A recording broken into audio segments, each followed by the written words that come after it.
자, 오늘은 교회 정치 네 번째 시간입니다. 지난주에 이어서 가장 성경적인 교회라는 또 주제로 칼빈이 주장한 이 교회 정치에 대해서 살펴보겠습니다. 먼저 지난주에 살펴봤던 내용을 한번 복습하겠습니다. 지난주에 칼뱅이 주장한 교회와 국가와의 관계, 국가와 교회와의 관계를 살펴보았습니다. 칼뱅은 가톨릭처럼 교회가 국가를 지배하는 형태도 아니고 쯔빙글리처럼 국가가 교회를 지배하는 형태도 아니고 교회와 국가가 분리되어야 한다. 교회가 담당하는 영역이 있고 국가가 담당하는 영역이 있다는 것입니다. 그래서 국가는 이제 육적 영역이라고 표현을 했었습니다. 국가는 치안, 국방, 경제, 도덕, 문화, 예술, 이런 것들, 이런 육적인 영역을 담당합니다. 이런 영역에서는 교회가 국가에게 순종해야 합니다. 반대로 이 교회는 이제 영적인 영역을 담당합니다.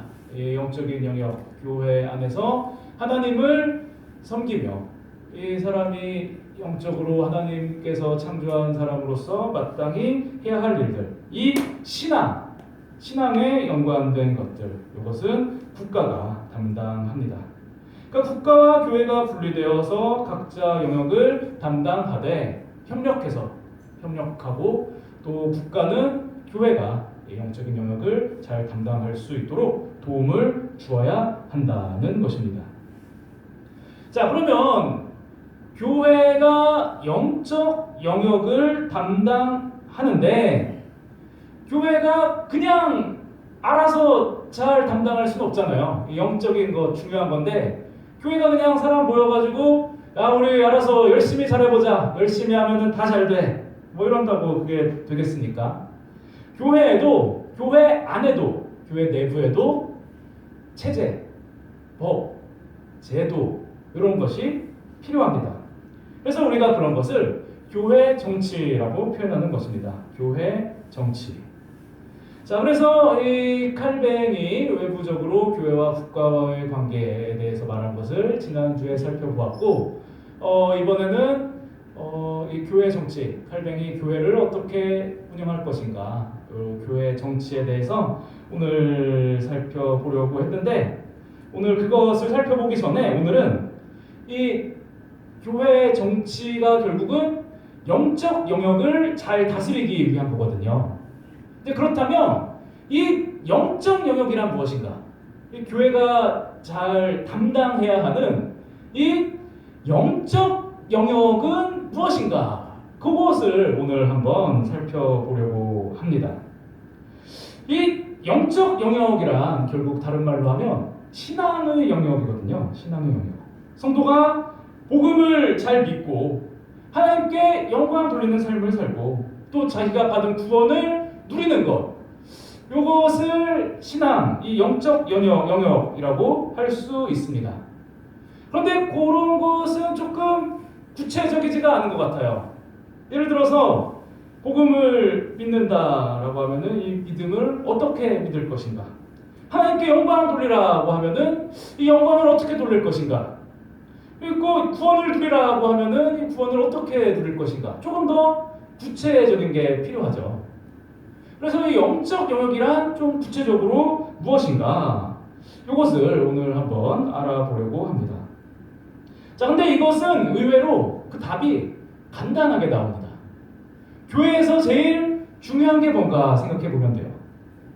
여러분, 교회에서 가장 중요한 사역은 무엇일까요? 1번으로 제일 중요한 거. 만약에 우리 교회에서 아무것도 안 해요. 하나 빼고 아무것도 안 한다. 딱 한 개만 한다. 그럼 뭐 해야 될까요? 예배. 그쵸. 맞습니다. 예배입니다. 교회에서 가장 중요한 사역은 예배입니다. 요거를 조금 과장해서 말씀드리면 교회에서 예배 빼고 딴 거 다 안 해도 돼요. 전도, 신방, 청소, 야유회 이런 거는 하면 좋지만 안 해도 괜찮습니다. 근데 예배는 안 하면 안 됩니다. 예배를 안 드리는 교회, 이 말이 되나요? 예배를 안 드리는 교회, 우리는 교회인데 예배는 안 합니다. 요거는 존재할 수가 없는 거예요. 아무리 교회 멋있게 지어놓고 거기서 다른 좋은 일들 많이 한다고 해도 우리는 예배는 안 합니다. 그러면 그건 교회가 아닙니다. 반대로 건물도 없어요. 딴 거 아무것도 안 해요. 그냥 땅바닥에 앉아서 예배드려요. 길에서. 그래도 그 공동체는 예배입니다. 이 교회의 가장 중요한 것, 교회의 이 영적 영역의 구체적인 것은 바로 예배라는 것입니다. 자, 그래서 칼뱅이 1943년에 교회 개혁의 필요성이라는 논문을 썼는데 거기서 이런 말을 했습니다. 교회의 영혼은 예배이다. 그만큼 교회에서 가장 중요한 일이 예배이다라는 것입니다. 칼뱅이 이제 교회의 영혼은 예배이다 이런 말을 하면서 교회의 몸도 말했어요. 영혼이 예배라면 몸은 뭐냐? 성례, 정치, 직분, 그 밖에 교회의 모든 질서.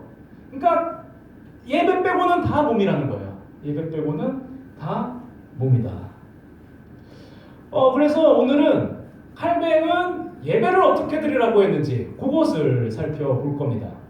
왜냐하면 결국 정치도 예배를 지키기 위한 것이거든요. 칼뱅이 정치를 왜 만들었냐?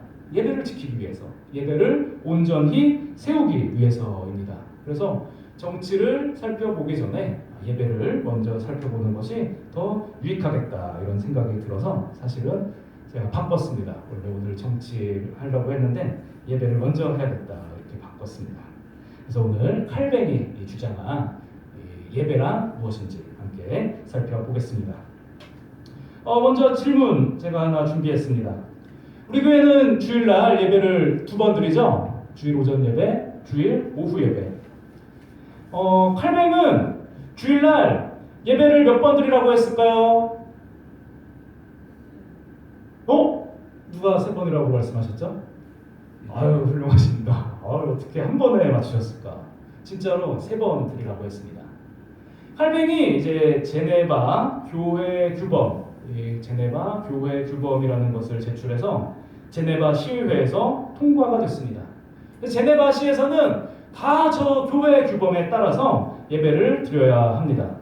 그런데 칼뱅이 예배 주일날에 몇 번 드리라고 했냐면 3번 드리라고 했어요. 한 오전 6시에 새벽 예배 드리고, 오전 9시에 공예배 드리고, 오후 2시에 오후 예배 드려라. 3번 드려라.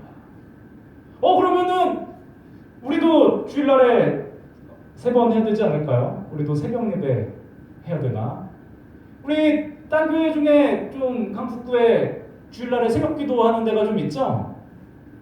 그러면은 그 교회들은 훌륭한 교회고 우리 교회는 새벽 기도 안 하니까 이 종교개혁의 정신을 조금 미흡하게 따르는 것인가, 그런 질문이 생기실 수 있는데 그건 아닙니다. 그렇지는 않습니다.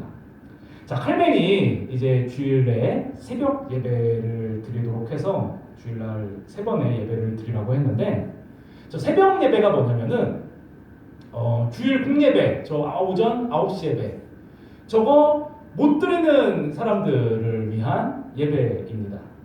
그러니까 저 시대가 다들 기독교잖아요. 다들 교회 다니고 다들 기독교를 믿어야 되는데, 그럼에도 불구하고 저 공예배, 오전 9시 예배에 나올 수 없는 이런 사정이 있는 사람들이 있었습니다.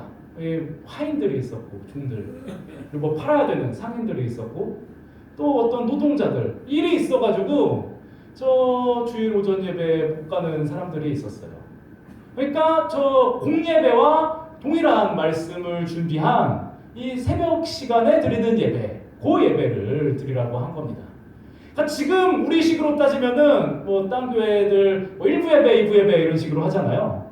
저 6시 예배랑 9시 예배가 1부 예배, 2부 예배 이렇게 해당한다, 이렇게 볼 수 있습니다. 그러니까 지금 우리 식으로 따지면은 예배 2번 하는 거예요. 세 번이 아니고. 근데 저 때는 이제 세 번 하는 걸로 규범에 나와 있습니다. 그런데 세 번 참여하는 게 아니고 9시에 못 가는 사람이 이제 6시에 갈 수 있도록 저렇게 예배를 마련했다. 그러니까 우리가 주일날에 새벽 기도를 만들지 않아도 된다. 네, 그런 것입니다. 그래서 이제 방금 말씀드린 것처럼 새벽 6시에 이제 9시에 못 오는 분들, 그런 사람들이 예배를 드리고, 오전 9시에는 모든 성도가, 어린이까지 다 같이, 모든 성도가 다 같이 이제 공예배를 드립니다. 우리 주일 오전 예배에 해당한다고 볼 수 있습니다. 그리고 오후 예배를 드리라고 했어요. 오후 예배에는 이 교리 교육을 중심으로 이 교육하는 그런 교육 중심의 예배를 드렸습니다. 자, 한 가지 재미있는 점은 이 예배를 드리게 해도 예배를 빠지는 사람들이 있어요. 아, 나는 하기 싫어. 그러면서 예배 빠지는 사람. 이 제네바시에서는 예배를 여러 번 연속으로 빠지면은 벌금을 냈습니다. 이 시에다가 벌금을 이제 납부해야 됐어요. 자, 왜냐하면 저게 교회 규범이긴 하지만 정식으로 제네바시를 의회의 그 결의를 통과한 교회 규범입니다. 그래가지고 법적 효력을 갖고 있습니다. 그래서 제네바에서 예배는 선택이 아니라 의무이고 저것을 계속해서 드리지 않으면, 예배를 계속 드리지 않으면 시에다가 벌금을 납부하는 그런 벌을 받았습니다. 그리고 이제 주일에는 저렇게 예배를 3번 드리도록 했는데, 주일날만 예배 드린 게 아닙니다. 평일에도 예배를 드리도록 했어요. 그래서 이제 딱 보시면 월요일부터 토요일까지 새벽 예배가 있는데, 저 예배가 바로 지금 우리가 하는 새벽 기도에 해당된다고 볼 수 있습니다. 그리고 수요일에는 기도회를 했고, 금요일에는 성경 연구 모임을 가졌습니다. 그러니까 우리는 이제 금요일에 보통 기도회를 하고 수요일에 지금처럼 예배를 드리는데, 저 사람들은 이제 밤에 모이진 않으니까, 우리처럼 이제 직장 다니고 밤에 모이고 그러지는 않으니까 좀 오후 시간에 기도회하고, 수요일에는 이제 한 주의 중심이니까 기도회를 하고, 금요일에는 성경 모임을 했다. 네, 그렇게 예배를 드렸습니다. 자, 그런데 우리 이 제네바 교회 규범에 나오는 이 예배 일정을 보니까 이게 좀 낯설지가 않죠? 매일 새벽 기도하고, 주일날 오후 예배 있고, 수요일에 예배 있고, 금요일에 예배 있고, 이게 지금 우리가 드리는 예배랑 거의 흡사합니다. 그러니까 지금 우리 한국교회가 종교개혁부터 시작된 이 예배 생활을 아주 모범적으로 잘 지키고 있다, 이렇게 볼 수 있습니다. 지금 수요예배 나오셔서 예배 드리는 우리 성도님들께서는 종교개혁의 정신을 아주 잘 유지하시면서 예배를 드리는 정말 모범 성도, 종교개혁의 정신을 가진 모범 성도이다, 이렇게 생각하셔도 됩니다. 그래서 이것을 좀 뿌듯하게 여기셔도 되고, 앞으로도 이 귀한 예배 시간에 함께 하시는 성도님들이 되셨으면 좋겠습니다. 자, 그러면은 이어서 이번에는 예배는 이런 식으로 이런 예배들이 있었고, 저 주일 공예배, 주일날에 우리는 대예배라고도 부르고 뭐 주일 오전 예배라고도 부르는데 저기 공예배라고 불렀습니다. 이 주일 공예배를 칼뱅이 어떻게 개혁했는가, 그 부분에 대해서 한번 살펴보겠습니다. 칼뱅은 어쨌든 이 종교 개혁자잖아요. 그래서 예배를 개혁했습니다. 고쳤어요. 그래가지고 이 칼뱅이 어떤 식으로 고쳤느냐, 이것을 우리가 잘 살펴보기 위해서 먼저 가톨릭의 예배가 어땠는가, 가톨릭의 예배가 어땠는가를 먼저 살펴보는 것이 좋습니다. 그래서 먼저 우리 이 가톨릭의 예배가 어떠했는지 그것부터 살펴보겠습니다. 먼저 명칭 볼게요. 이거 중요하진 않은데 그래도 뭐 궁금하신 분들이 있을 것 같아서 한번 준비했습니다. 가톨릭의 예배를 우리가 미사라고 부르잖아요. 미사가 무슨 뜻일까요? 미사가 진짜 별 뜻 없습니다. 저기 밑에 이제 제가 이테 미사 에스트 이렇게 써놨는데, 라틴어로 끝났습니다, 가십시오, 이런 뜻입니다. 끝났습니다, 가십시오. 근데 이제 가십시오 일 때 보냅니다, 가십시오, 요게 미사거든요. 이테, 미사, 에스트. 저기에서 따와서 그냥 미사라고 부릅니다. 그러니까 가톨릭 예배가 끝나면 예배 인도자가 저 말을 했어요. 마지막에 항상 이때 미사 에스트 끝났습니다. 가십시오. 그래가지고 미사라고 부르는 겁니다. 그래서 이 미사라는 단어는 사실 정말 별 뜻이 없는 그런 단어이고, 이 다음에 나오는 이제 예배 형식 그리고 그 의미, 이것을 한번 보시겠습니다. 가톨릭 예배를 한마디로 표현하면 보는 예배라고 할 수 있어요. 보는 예배. 우리는 지금 예배를 하나님께 드리잖아요. 이 가톨릭의 예배는 성도들이 와서 예배를 보는 거였어요. 자, 이 가톨릭은 예배를 드린다 이런 개념이 아니라 예배를 보고 봄으로써 은혜를 받는다 이런 예배였습니다. 그래서 첫 번째, 제일 중요한 건 성찬이다. 예배 시간에 제일 중요한 건 성찬이다. 성찬 중심의 예배였고요. 보는 예배이니만큼 예배 자체가 화려합니다. 이 장식, 가톨릭 성당을 보면은 되게 막 멋있죠. 멋있어서 이 예배 드릴 때 교회 내부에 있는 장식들도 화려하고, 여러 가지 예식을 하는데 뭐 이런 종도 있을 테고, 제단이 있거든요. 가톨릭은 제단도 엄청 화려하게 이렇게 해놓고, 그리고 성상, 여기 뭐 마리아상이라든지 뭐 베드로상, 여러 가지 성인들의 성상 이것도 멋있게 해놓고, 그리고 신부가 옷 입는 거, 옷도 굉장히 화려하게 이렇게 치렁치렁하게 그런 옷들을 입었습니다. 그리고 뭐 제가 써놓진 않았지만 가톨릭은 창문도 화려해요. 창문, 그 스테인드 글라스 그거 아시죠? 그래가지고 막 엄청 화려하게 그런 식으로 화려하게 했습니다. 왜냐면은 앞에서 하는 거를 보는 거기 때문에 그 위엄, 거룩함 이것을 성도들에게 어필하기 위해서 굉장히 화려하게 이 예배의 요소를 다 꾸몄습니다. 그리고 이 가톨릭 예배는 라틴어만 사용합니다. 이 중세 시대 때 사람들 자기 모국어도 제대로 잘 모르거든요. 그런데 라틴어만 사용하게 했어요. 이 앞에서 성가대가 찬양하는데 라틴어로 된 그런 찬양만, 라틴어 가사의 찬양만 불렀고, 그리고 성경 봉독할 때도 라틴어로 했고, 라틴어만 사용했습니다. 그리고 이 중요한 게 인도자가 성도를 등짐 이렇게 써놨잖아요. 이게 뭐냐면, 저는 지금 성도님들 보면서 예배를 인도하잖아요. 근데 가톨릭은 반대예요. 여기 보면서, 그러니까 이렇게 예배 이렇게 하는 거예요. 등 보이면서 이쪽 보면서. 왜냐면 여기다가 이 제사와 같은 이 의식을 보여주는 거니까. 이 성도님들과 함께 예배 드리는 게 아니고, 그리고 저기 성찬 중심이지 않습니까? 설교 중심이 아니고 성찬 중심이니까 등 보이고 예배하는 겁니다. 그리고 이제 화채설을 주장했다. 요거는 이제 성찬에 관한 것인데, 성찬을 하면은 이 빵과 포도주를 사용하잖아요. 이게 빵과 포도주가 예수님의 살과 피로 바뀐다고 했어요. 성찬을 하면서 신부가 기도를 하면 그 순간 빵이 아닌 거예요. 맛도 빵이고 모양도 빵인데 빵이 아니라 그건 예수님의 살인 겁니다. 이게 바뀌는 거, 연금술처럼 바뀐다. 이것을 이제 변화할 때 화와 이렇게 해서 화채설이라고 부릅니다.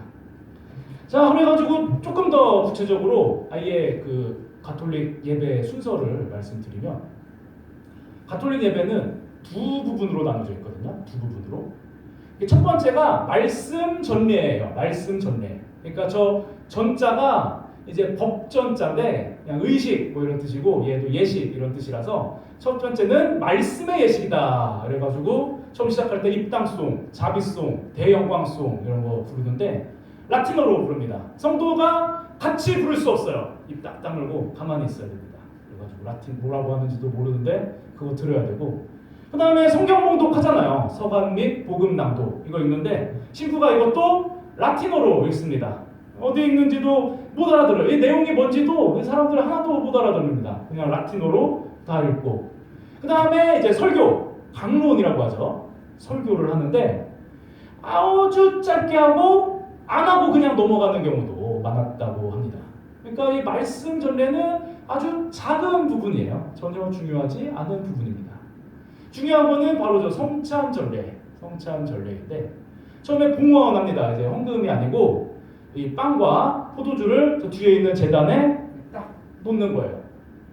그 다음에 이제 저 감사송과 영광송을 이제 성가대가 부르는데 저거를 천사들의 찬송이라고 하더라고요. 저 천사들의 찬송을 역시 라틴어로 부릅니다. 그 다음에 이제 신부가 기도를 하는데 라틴어로 기도를 하고 이쪽 보고 기도하잖아요. 이쪽 보고 기도하면서 기도 자체도 아주 그냥 침묵 기도 수준의 작은 목소리로 기도합니다. 그러니까 어차피 라틴어라서 못 알아듣고 들리지도 않아서 못 알아듣고 저쪽 보고 있으니까 입모양도 안 보여요. 그래서 이게 성찬 저기에 대고 기도를 하는데 하여튼 그거 그냥 보기만 하는 겁니다. 근데 그러다가 이제 그 종복이라고 있어요. 그 신부 그 아랫 단계 수습 신부 뭐 이런 그 종복이 이제 보다가 종을 이렇게 흔듭니다. 종을 이렇게 흔들면은 이제 기도가 끝난 거예요. 그리고 기도가 끝나고 여기 있는 빵과 포도주가 이 순간에 화채설, 빵과 포도주가 예수님의 살과 피로 변한 겁니다. 그러면은 이거를 이렇게 딱 들거든요, 신부가. 그래서 이렇게 딱 들면 그 순간이 제일 중요한 순간 돼가지고 성도들이 다 일어났다가 무릎 꿇고 앉습니다. 무릎 꿇고 앉아서 이제 영성채 이걸 먹어요. 신부 혼자 먹습니다. 신부가 먹으면 이쪽 보면서 먹겠죠. 먹는 모습을 보면 성도가 은혜를 받는다. 이게 바로 이 중세시대 가톨릭에서 행해졌던 예배였다는 것입니다. 참고로 이제 성도들은 그 빵은 먹긴 먹었어요. 근데 1년에 한 번만 줬다고 합니다. 부활절에. 항상 10분만 먹었고, 그리고 이 포도주는 완전 10분만 먹었어요. 왜냐면은 이제 포도주를 먹으면 이게 예수님의 피인데 예수님의 포도주는 흘리면 죽지도 못하잖아요. 그리고 이제 미개한 무지한 성도들을 먹으면은 입과 이렇게 닦는다고, 아까운 예수님의 피를 이렇게 닦으면 안 된다고 신부만 먹었습니다. 그래서 좀 아실지 모르겠는데 옛날 공포 영화 이런 거 보면은 신부가 등장하거든요. 그 외진 곳의 신부들은 항상 알코올 중독자예요. 이게 왜 그러냐면은 자기가 다 먹어서 그럽니다. 저 포도주를 해가지고 성찬할 때마다 맨날 먹으니까. 그래가지고 저 영성체가 제일 이렇게 먹고 그걸 보면서 은혜를 받는다는 것입니다. 자, 그래가지고 이 가톨릭의 예배는 보는 예배고, 저 뒤에 있는 이 성체 거양 듣는 거, 영성체, 이게 중요해서 성도들 중에 어떤 성도들도 있었냐면 이 가톨릭 교회마다 예배 시간이 조금씩 차이가 있잖아요. 거기 돌아다니면서 이거 드는 성체 고양이랑 영성체만 보는 거예요. 그러면은 자기가 은혜를 많이 받아서 복을 누릴 줄 알고, 그래가지고 저것만 보고 나오고 그런 성도들까지 있었다고 합니다. 자, 그래서 그 다음에 이제 파송, 이태 미사 에스트 안녕히 끝났습니다. 가십시오. 이러면은 다 간다. 그래서 종교개혁을 시작한 이 마르틴 루터가 이 가톨릭의 예배를 강력하게 비판하고 개혁을 했습니다. 그래서 칼뱅의 예배도 어쨌든 루터를 지나서 나왔으니까 먼저 루터가 이 예배를 어떻게 개혁했는가 한번 살펴보겠습니다. 자, 루터는 먼저 예배가 성찬 중심이 아니라 설교 중심의 예배가 되어야 한다고 가르쳤습니다. 개혁을 했습니다. 왜냐하면 오직 성경, 말씀이 가장 중요하니까. 지금 이 가톨릭 예배는 설교 아예 안 하고 넘어갈 때도 많은데 절대 그래서는 안 된다. 설교 중심의 예배가 되어야 한다. 이렇게 설교 중심을 강조했고, 그 다음에 라틴어로 예배를 드리는 대신 모국어로 예배를 드리게 했습니다. 그래서 모국어로 예배를 드리니까 찬양을 같이 할 수 있었어요. 그래가지고 루터가 개혁을 해서 그 다음에 그 전에 라틴어로 부르던 성가를 모국어, 그러니까 독일어겠죠. 루터 기준으로는 독일어로 번역해서 다 같이 부르기도 하고, 또 루터가 찬양을 만들기도 하고, 아니면은 좀 유명한 노래에다가 가사를 갖다 붙이기도 하고, 그런 식으로 함께 찬양을 했습니다. 전에 한번 말씀드렸는데 내주는 강한 성요, 그 찬송가 있지 않습니까? 그것도 루터가 만든 겁니다. 그래가지고 루터가 이제 거의 수백 년 만에 함께 찬양할 수 있는 그런 예배를 만들었습니다. 그리고 그 다음에 당연히 설교 중심이니까 인도자가 성도를 바라보면서 이제 예배를 드리게 됐고, 루터는 이제 공제설이라는 걸 주장했습니다. 저 공제설이 되게 이상한 건데, 아무리 생각해도 빵과 포도주가 예수님의 살과 피로 바뀌는 건 말이 안 되잖아요. 이게 빵인데 어떻게 살로 바뀌어요? 그 2000년 전에 죽은 예수님의 살로 이게 어떻게 바뀝니까? 그래서 루터가 이건 말이 안 되니까 이걸 어떻게 설명할까 고민하다가 공제설이라는 걸 주장했습니다. 공제설은 뭐냐면, 우리가 성찬을 할 때 빵과 포도주를 하고 기도를 하면 이 영적인 예수님의 살과 피가 여기 와가지고 같이 있다, 이런 뜻입니다. 빵과 포도주가 있으면 예수님의 진짜 살과 피가 와서 함께한다. 와서 함께하는데 눈에 보이진 않아요. 왜냐하면 예수님께서는 승천하셔서 지금 하나님 나라에 계시기 때문에 눈에 안 보이는 예수님의 살과 피가 이 빵과 포도주와 함께 있다. 이게 공제설입니다. 그래서 이 공제설은 이상하다 그래가지고 나중에 찌빙글리, 칼뱅이랑 이거 가지고 굉장히 많이 싸웠습니다. 어쨌든 루터는 그래서 이 그동안 보는 예배로 드려졌던 이 예배를 보는 예배가 아닌 듣는 예배로 바꾸는 그런 역할을 했습니다. 자, 그 다음에 이제 칼뱅도 이어서 예배 개혁을 했는데, 루터가 워낙 개혁을 잘 해놔서 칼뱅은 크게 다르지는 않습니다. 근데 칼뱅은 이제 루터의 개혁에서 또 어떤 개혁을 했냐? 루터가 성찬 중심이 아니라 설교 중심으로 예배를 드려야 한다고 했는데, 더더욱 많이 설교 중심으로 예배를 드려야 한다, 이렇게 했습니다.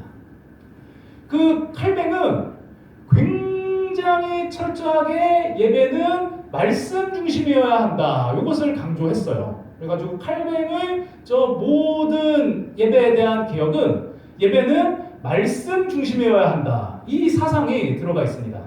자, 첫 번째, 더욱 설교 중심으로 해야 된다, 제가 저렇게 표현을 해놨는데, 루터는 설교가 중요하다 이렇게 말은 했지만 설교를 길게 하지 말라고 했습니다.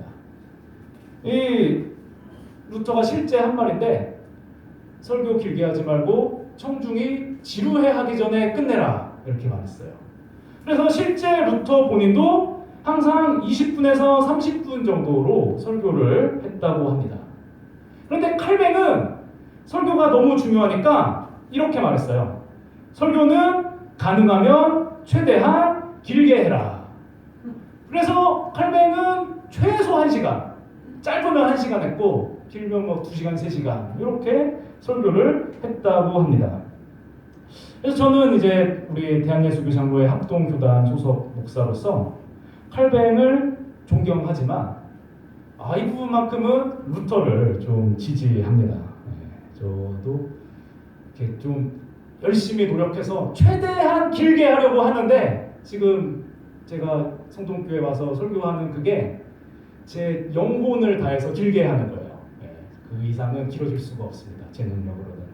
자, 그래서 저도 어쨌든 칼뱅은 너무 길게 하는 거 아닌가 했는데, 칼뱅이 말씀을 중심으로 해서, 말씀이 중요해서 길게 하라고 했다, 이 부분을 말씀드리고, 그리고 루터가 화려한 장식, 화려한 기물, 성상, 의상 이런 거는 냅뒀어요. 저것까지는 신경을 못 썼는지 저것까지는 냅뒀는데, 칼뱅은 예배 시간에는 오직 말씀으로만 은혜를 받아야지 저런 식으로 막 눈을 화려하게 하고 관심을 보이는 것 그런 게 있으면 안 된다. 그래가지고 교회 안에 있는 화려한 것 다 치웠습니다. 스테인드 글라스 창문 깨버리고 화려한 장식 다 갖다 버리고 기물, 성상, 이 옷도 다 바꾸고 칼뱅은 까만 옷만 입었어요. 아예 새까만 옷만 딱 입고 그것으로 설교하고 그리고 이제 저도 설교할 때 손 막 이렇게 하잖아요. 칼뱅은 손짓도 하면 안 된다고 그랬어요. 말씀으로만 은혜 받아야 되는데 손짓을 왜 하냐. 그래가지고 이렇게 안 움직이고 설교했다고 합니다. 칼뱅 안 움직이고 2시간을 이렇게 안 움직이고 설교한 칼뱅도 대단하고 제네바 시민들도 대단한 것 같아요. 그 설교를 들었다는 게. 자, 그리고 또 같은 맥락으로 칼뱅은 이 찬송가를 할 때 찬송을 할 때 시편 찬송가만 해야 된다. 왜냐면 시편은 성경 말씀이잖아요. 찬송조차도 철저하게 이 성경 말씀으로 해야 된다. 그래가지고 제네바에서 제네바 시편 찬송이라고 만들었습니다. 그래가지고 그 시편 찬송에 있는 찬송가만 부르게 하고 루터는 악기를 사용했거든요. 교회에서 악기 사용을 허용했는데 칼뱅은 악기 사용도 금지했습니다. 왜냐하면 악기 소리로 은혜 받으면 안 되니까. 악기 소리로 은혜 받으면 안 되고 말씀으로만 은혜 받아야 되니까 악기까지 금지하고 이 시편 찬송 아카펠라로 목소리로만 찬양을 했다고 합니다. 그런데 그렇게 찬양했다고 해서 이 사람들이 그러면 안 좋아하지 않을까 이렇게 생각될 수 있는데 그렇지가 않았습니다. 칼뱅의 저 제네바 시편 찬송가가 유럽에서 인기가 엄청 좋았다고 해요. 왜냐면은 저 가톨릭 시절에 이 성도들은 어떻게 보면 이 성직자들에 의해서 말씀을 빼앗긴 거잖아요. 그런데 이 말씀을 자기가 찬양으로 부를 수 있다고 하니까 이 성도들이 너무나 좋은 거예요. 그래가지고 칼뱅의 저 시편 찬송가, 지금은 인기가 없지만 저 시편 찬송가가 당시에는 아주 대히트를 해서 굉장히 호응이 좋았다. 다들 저 시편 찬송가로 기쁨으로 찬양했다고 합니다. 지금 우리가 사용하는 찬송가 중에서는 1장 만복의 근원 하나님, 이거랑 63장, 143장, 그리고 아까 찬송했던 204장, 이게 바로 제네바 시편 찬송가에 수록되어 있던 곡들입니다. 그리고 마지막으로 이제 성찬에 대해서 화채설, 은제설, 이거 아까 말씀드렸는데 칼뱅은 예수님의 살과 피가 여기 생기는 게 아니고 바뀌는 게 아니고 생각하면서 이 성찬에 임하면 성령님께서 임재하신다. 그래서 꼭 살과 피 여기에 얽매이지 말고 우리가 이걸 보면서 예수님을 기억하면 예수님을 기념하면 성령님께서 우리에게 은혜를 주신다. 그래서 영적 임재설을 주장했습니다. 영적 임재설. 우리가 성찬에 참여하면 성령님께서 임재하셔서 우리에게 영적인 은혜를 주신다는 것입니다. 자, 그래서 결론을 내리면 칼뱅은 교회의 영적 영역 중에 예배를 가장 중요하게 여겼고 예배는 철저하게 말씀 중심으로 은혜 받는 예배가 되어야 한다. 이렇게 주장했습니다. 오늘날에는 신앙인이라 하면서도 예배를 중히 여기지 않는 경우도 많고 또 예배 중에 가장 중요한 건 말씀이다. 나는 말씀으로 은혜 받겠다. 이렇게 좀 그 생각을 잊는 분들도 많습니다. 저는 청년부 사역을 했었는데 이런 면이 꽤 안타깝더라고요. 자기는 오늘 예배 드리면서 저 찬양이 너무 좋았다. 기타를 너무 은혜롭게 쳤다. 이거를 그냥 말하는데 몰라서 그런 거겠지만 말씀으로 은혜 받는 게 아니라 그냥 와가지고 내가 기도하는데 그때 막 기분이 이렇게 은혜가 됐다. 이렇게 말하는 게 조금 안타까웠던 그런 기억이 있습니다. 우리가 이번 주 오후 예배 때도 살펴본 것처럼 은혜라는 것은 오직 말씀으로만 주어질 수 있는 것입니다. 그래서 이 칼뱅의 개혁을 기억하며 우리가 말씀 중심의 예배 그리고 예배 중심의 교회를 세워갈 수 있도록 우리가 모든 성도가 힘써야 할 것입니다.